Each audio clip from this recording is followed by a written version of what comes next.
जय उत्तराखंड। आज आपके साथ जिस मुद्दे को लेकर जुड़ रही हूं वो उत्तराखंड से संबंधित है।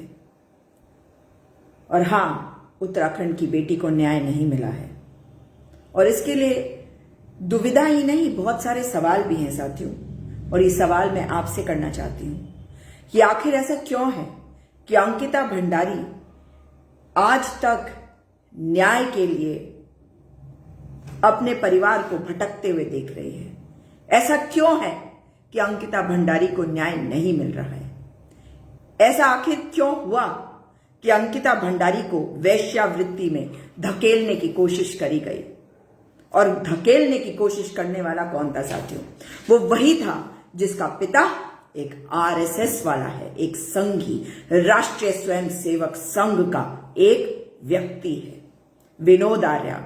विनोद आर्या का एक बेटा अंकित आर्या, जिसे मुख्यमंत्री पुष्कर सिंह धामी ने एक पद दिया, राज्य मंत्री का दर्जा दिया, जब 2022 के चुनाव के लिए हम जा रहे थे। विधानसभा के चुनाव के कुछ ही दिन पहले उसको उपाध्यक्ष बनाया गया और इसलिए किया गया क्योंकि कहीं ना कहीं बहुत रसूखदार है ये परिवार। मगर उत्तराखंड वासियों, आपको क्या हुआ है? आप क्यों नहीं बोल रहे? ये राज्य तो आंदोलन से बना राज्य है और जिस वक्त हम मुजफ्फरनगर कांड के बारे में याद कर रहे हैं, क्योंकि 2 अक्टूबर अभी कल ही गया ना, और याद कर रहे हैं अपनी उन माताओं को जिनका बलात्कार हुआ, जिनको बसों से उतारकर बलात्कार किया गया था। आज उनकी आत्मा भी आपको पूछती है उत्तराखंड वासियों, क्यों चुप बैठे हो? क्यों एक परिवार बिखर रहा है? पहले उन्होंने अपनी बेटी को खोया और उसके बाद अब वो परिवार पूरी तरह से बिखर कर न्याय के लिए इधर उधर भटक रहा है। आखिर क्यों?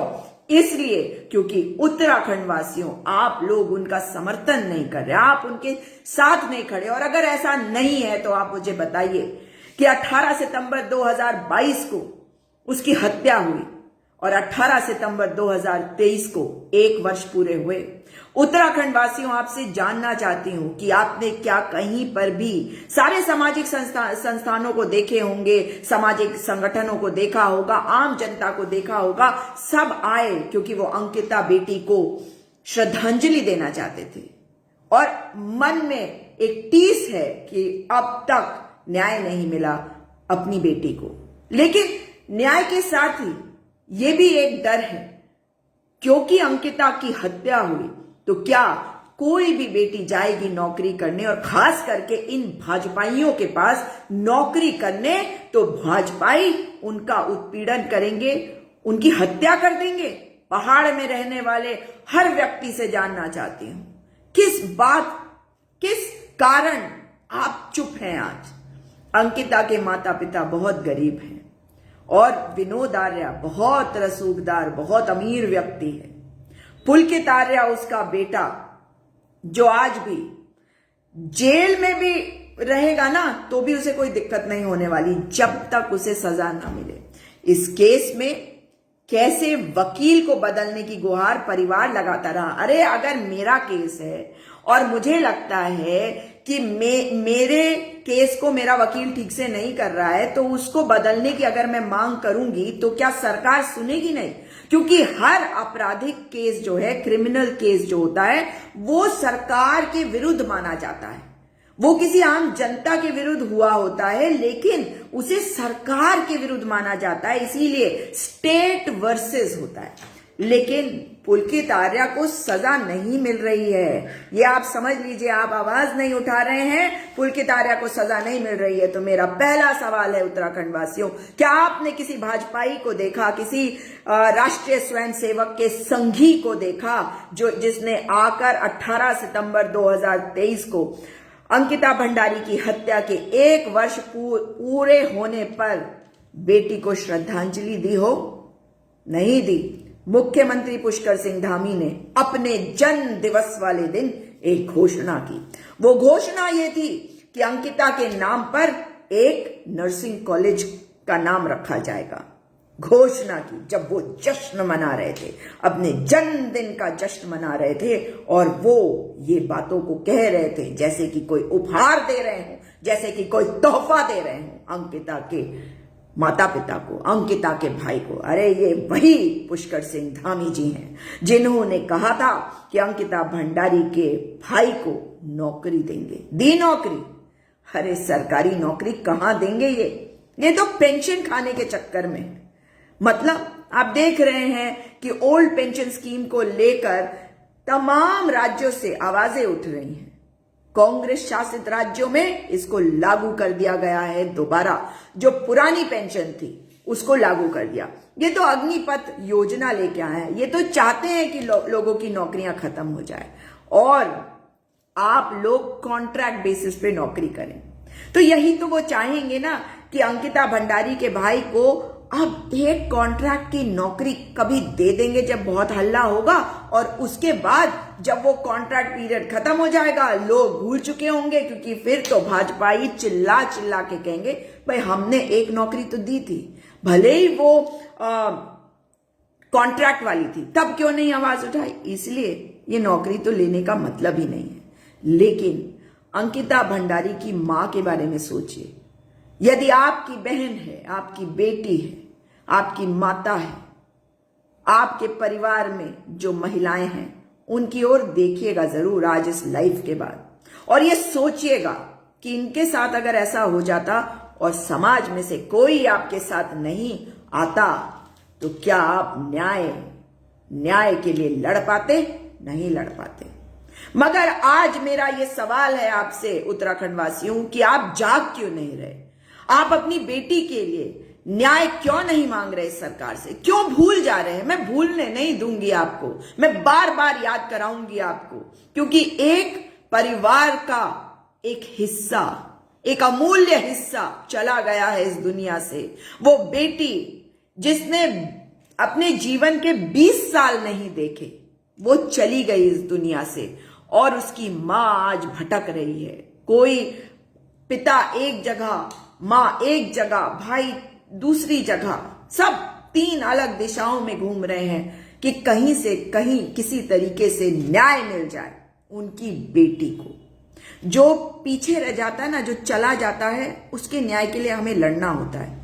अगर आप सचमुच के सनातनी है ना और देवभूमि में पैदा हुए हैं, तो मैं आपसे जानना चाहती हूं कि जो आत्मा प्रस्थान करती है, अपने शरीर को छोड़कर चली जाती है, उसके लिए क्या क्या प्रार्थना करते हैं आप?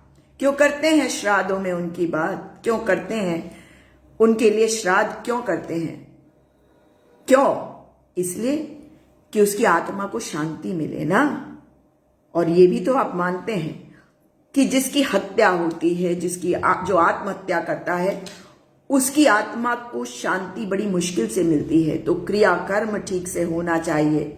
और अंकिता भंडारी का क्रियाकर्म कैसे किया गया, उसके पिता को किस तरीके से घेरा गया उस दिन, और जबरदस्ती करी गई उनके साथ कि भाई मान जाओ क्रियाकर्म के लिए, क्योंकि लोगों की भीड़ खड़ी थी वहां, ये नहीं होने देने को वो तैयार थे। पिता ने हां कही, और उसके बाद याद करिए क्या हुआ था। उसके बाद मां का बयान आया कि मैंने अपनी बेटी का चेहरा नहीं देखा आखिरी बार। सोच के देखिए, हमारे परिवार में से कोई भी चला जाए और हमें उसका चेहरा आखिरी बार देखने को ना मिले। और उसके बाद आपको याद करा दूं कि जिस वक्त ये पूरा घटनाक्रम चल रहा था, उस वक्त उत्तराखंड के डीजीपी एक ऑडियो वायरल कर रहे थे जिसमें वो बात कर रहे थे अंकिता भंडारी के पिताजी से। और उसके तुरंत बाद जब उसका क्रियाकर्म किया गया, जिस तरीके से भी किया गया, उसके बाद वो अपनी पत्नी के साथ क्रिकेट स्टेडियम रायपुर देहरादून में बैठकर क्रिकेट मैच देख रहे थे। जी हाँ, तो अंकिता भंडारी को न्याय दिलवाएंगे आप या नहीं दिलवाएंगे? आवाज उठाएंगे या नहीं उठाएंगे? और अगर नहीं उठा सकते तो दोबारा ये मत कहिएगा कि उत्तराखंड राज्य में आंदोलनकारी होते हैं। ये मत कहिएगा कि जिन आंदोलनकारियों ने शहादत दी, जिन आंदोलनकारियों ने हमारे लिए इस राज्य को छीन कर लिया, जिन आंदोलनकारियों ने लड़कर हमें उत्तराखंड दिलवाया, आप उनके वंशज हैं, आप उनके वंशज नहीं हो सकते। और जो अपने आप को आंदोलनकारी बताते हैं कि जिन्होंने राज्य आंदोलन में हिस्सेदारी करी, वो भी ये दोबारा ना कहें कि उन्होंने हिस्सेदारी करी, क्योंकि आज जो वो कर रहे हैं वो पाप है। आज अगर अंकिता भंडारी के लिए न्याय नहीं मांग सकते, अगर इस सरकार पर दबाव नहीं डाल सकते, तो उत्तराखंड वासियों, उत्तराखंड में आंदोलनकारियों से कोई भी नाता होना शोभा नहीं देता आपको। अरे बाबा केदार क्या सोचते होंगे कि मैं तो देवभूमि में वास करता हूं, और क्या हो गया है लोगों को जो अपने ही बच्चों के लिए आवाज नहीं उठाते, अपनी बेटियों के लिए आवाज नहीं उठाते। अरे 5 किलो अनाज पर रहना चाहते हैं, मुफ्त का अनाज मिल जाए, बस इसी से खुश रहें। बेटियों का उत्पीड़न हो, बलात्कार हो, हत्या हो, कुछ भी हो जाए, उनके लिए हम आवाज नहीं उठाएंगे। ये कह रहे होंगे मेरे बाबा केदार आपसे, मेरे बाबा बद्री विशाल सोचते होंगे कि आखिर उत्तराखंड के लोगों को हो क्या गया, वो जागते क्यों नहीं, वो अपने अधिकारों के लिए लड़ते क्यों नहीं, अपनी बेटियों के न्याय के लिए कुछ बोलते क्यों नहीं। सोचते होंगे बाबा बद्री विशाल कि आखिर क्या हो गया है देवभूमि के वासियों को। और सचमुच में राम तेरी गंगा मैली हो गई। मां गंगा सोचती होगी कि जिनको मैं अपना समझती हूं, जिनके लिए मैं यहां पर आई हूं, इस धरती पर आई हूं, और खास करके जो मेरा उद्गम स्थल है देवभूमि, वहां के लोगों को मैं सोचती थी कि मैं उनको नरिश करूंगी, मैं उनकी देखभाल करूंगी, उनको जीवन प्रदान करूंगी, मगर वो आज एक बेटी के लिए आवाज नहीं उठा रहे हैं। आखिर क्यों? और सोचती होगी मां यमुनोत्री कि आखिर ऐसा क्या हो गया है, ऐसा क्यों हो गया है कि अपनी बेटी के लिए उत्तराखंड के लोग आज आवाज नहीं उठा रहे हैं। क्या इतना डरे हुए हैं या इतने कायर हो चुके हैं? क्योंकि बेटियां तो सबकी होती हैं ना, बहनें तो सबकी होती हैं, माताएं, बिना माताओं के तो आप हो नहीं सकते। आप लड़का हो, लड़की हो, पुरुष हो, स्त्री हो, बिना माता के तो नहीं है ना। और अंकिता भंडारी उसी माता का स्वरूप है ना, जिसकी हत्या हुई, जिसकी हत्या करी पुलकित आर्या ने। पुलकित आर्या ने कहा था कि उसने उसे धक्का मारा, उसकी हत्या करी, और उसने कहा था कि कनाल के बगल में बैठकर उसने ये कृत्य किया। मगर पुलिस कैसे इस नतीजे पे पहुंच गई होगी कि ये घटनाक्रम जो है वो वनंतरा रिजॉर्ट के अंदर नहीं हुआ? क्योंकि डीजीपी महोदय ने कहा था कि क्योंकि अपराधी हत्यारा पुलकित आर्या ने बताया कि हत्या कहां पे हुई, इसलिए घटनास्थल उन्होंने कनाल के बगल को मान लिया।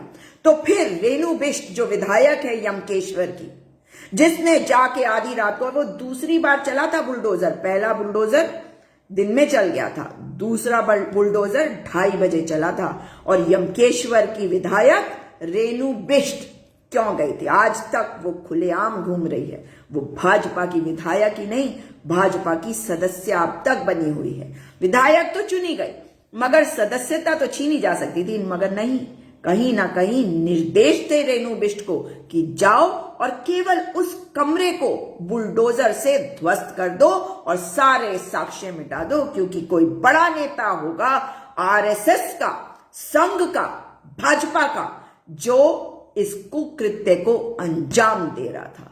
अगर आज आवाज नहीं उठाई उत्तराखंड वासियों, तो भगवान भी माफ नहीं करेगा।